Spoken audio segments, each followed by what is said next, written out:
In the grand tapestry of Greek mythology, few tales evoke the depth of emotion and the pangs of loss quite like the story of Orpheus and Eurydice. Hey everyone, welcome back to the Nutforge. Today, we're diving into the heart of this tragedy, exploring why Orpheus's love for Eurydice, his journey to the underworld, and his fatal mistake continue to resonate with us even today. Let's begin. Who was Orpheus? Born in the small village of the Thracians, he wasn't just any man. He was an exceptionally talented musician, poet, and prophet. His instrument of choice, the lyre, became an extension of his soul, each string vibrating with emotions that stirred the hearts of mortals and immortals alike. The magic of his music could tame wild animals, charm the winds, and move mountains. But his greatest gift was reserved for love, a love so profound it defied the boundaries of life and death. Who was Eurydice? It was a whisper of the spring, the blossoming of flowers, and the laughter of the wind. She was the embodiment of youthful joy, the kind of beauty that made hearts skip a beat and time stand still. Her love for Orpheus was equally deep, a bond that promised forever until fate intervened. Their love story began like a song, sweet, harmonious, and full of promise. As their love grew, so did their desire to be together forever. But fate, it seems, had other plans. A tragic twist of events led to Eurydice's untimely demise. Grief-stricken and desperate, Orpheus refused to accept her death. His love was boundless, his determination unwavering. He was going to bring her back, no matter the cost. His journey took him to the realm of the dead, a place where hope flickers like a candle in the wind, where shadows dance and the river of oblivion flows. This was the realm of Hades, the god of the underworld, a place shrouded in mystery and ruled by the enigmatic Persephone. Here, souls departed from the world of the living, embarking on a journey to the afterlife.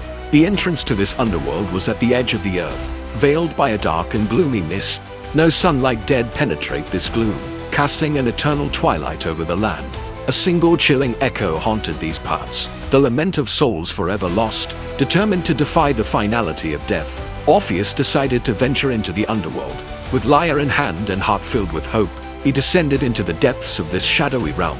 In this surreal landscape, he encountered mythical creatures straight out of legend, each a testament to the fantastical nature of the underworld. Cerberus, the three-headed dog guarding the gates of hell, was a formidable challenge, but Orpheus's music soothed the beast, allowing him to pass. Further into the underworld, the Furies, spirits of vengeance, loomed, their presence heralding retribution. But Orpheus played on, his music weaving a spell that captivated them, distracting them long enough for him to slip past. These mythical beings were not just obstacles, they were tests, each one a trial that challenged the limits of Orpheus's resolve and musical prowess. Finally, he stood before the river Styx, a boundary between the world of the dead and the realm of the living. Coron the ferryman was his only passage, but he demanded payment, a coin for passage. Orpheus, however, had left his riches behind, and all he had was his music, so he played for Coron, pouring his heart and soul into the melody. Moved by the music, Coron waved his fee, allowing Orpheus to cross. On the other side of the river lay the Elysian fields, a vision of peace and tranquility. Here, the air was sweet with the scent of flowers, the grass carpeted the fields, and the souls of the departed basked in a blissful calm. Orpheus's music echoed through this ethereal landscape, carrying with it the essence of his love for Eurydice. It was here that he truly realized the extent of his loss.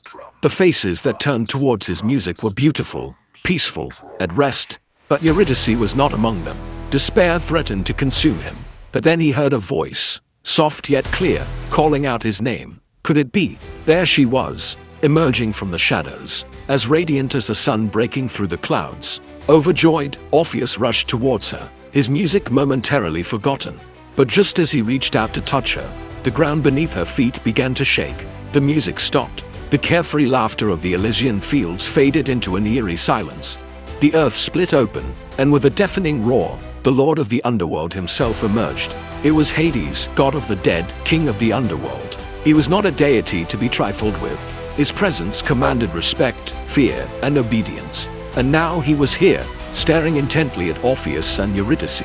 For in that moment, Hades was faced with a choice that would test the limits of his divine authority, a choice between maintaining the balance of the underworld and granting a reprieve to a mortal in love. His eyes, cold and penetrating, seemed to bore into Orpheus, weighing his every move.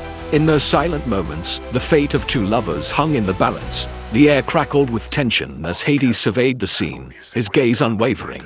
Finally, he spoke, his voice echoing with the weight of his godly power. "You have trespassed into my domain, mortal, and played your enchanting music, luring my queen away from me."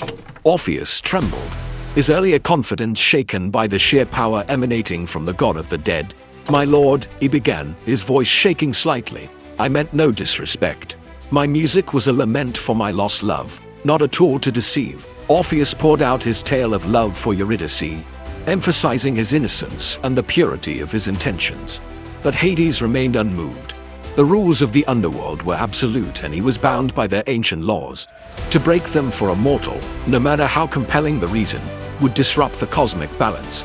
"Your love is strong, mortal, yet misplaced," Hades finally said, his voice echoing the finality of his decision.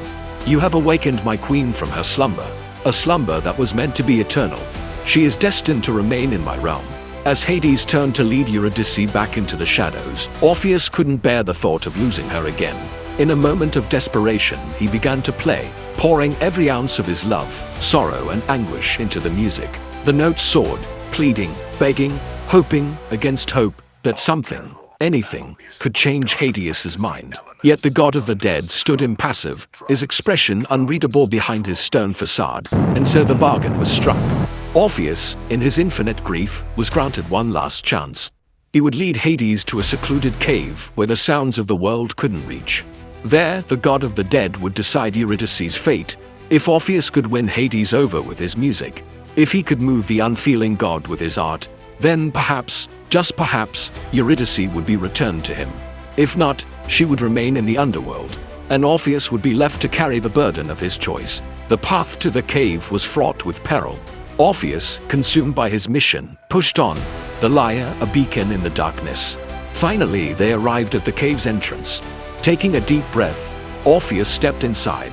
The cavern was vast and silent, the walls seeming to close in around him. He began to play. The notes echoed, weaving a tale of love lost and found, of sorrow and hope. Orpheus poured his very essence into the music, hoping to touch the heart of the seemingly heartless god.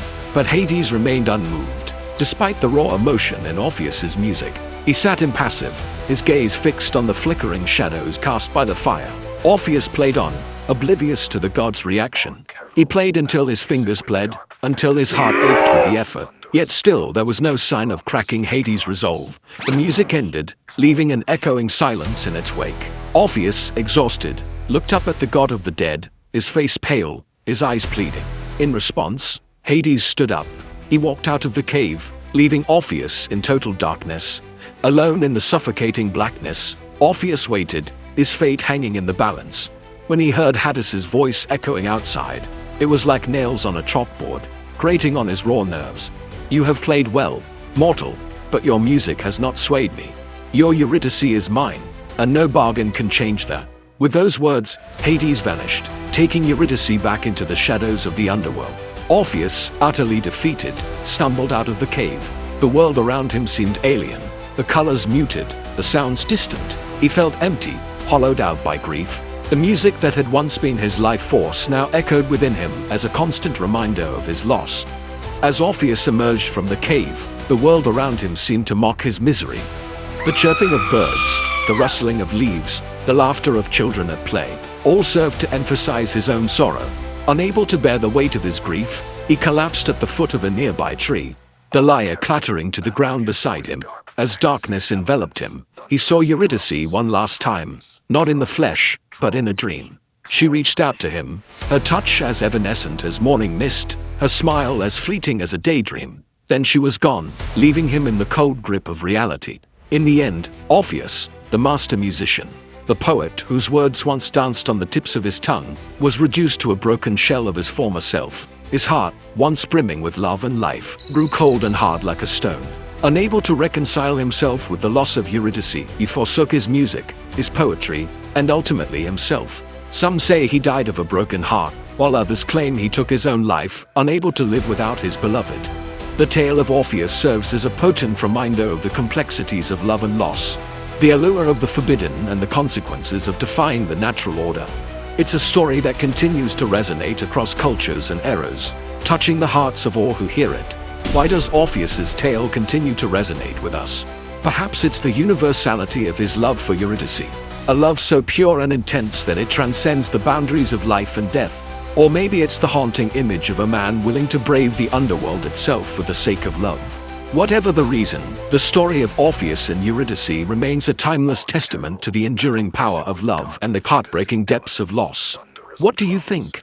Why do you think Orpheus ventured into the underworld despite knowing the risks? What do you think about his fatal mistake? Do you think he should have accepted Eurydice's death? Or do you blame Hades for being so unforgiving? Let us know your thoughts in the comments below. Thank you for watching. Don't forget to subscribe for more fascinating stories and leave a like if you enjoyed this video. See you in the next one.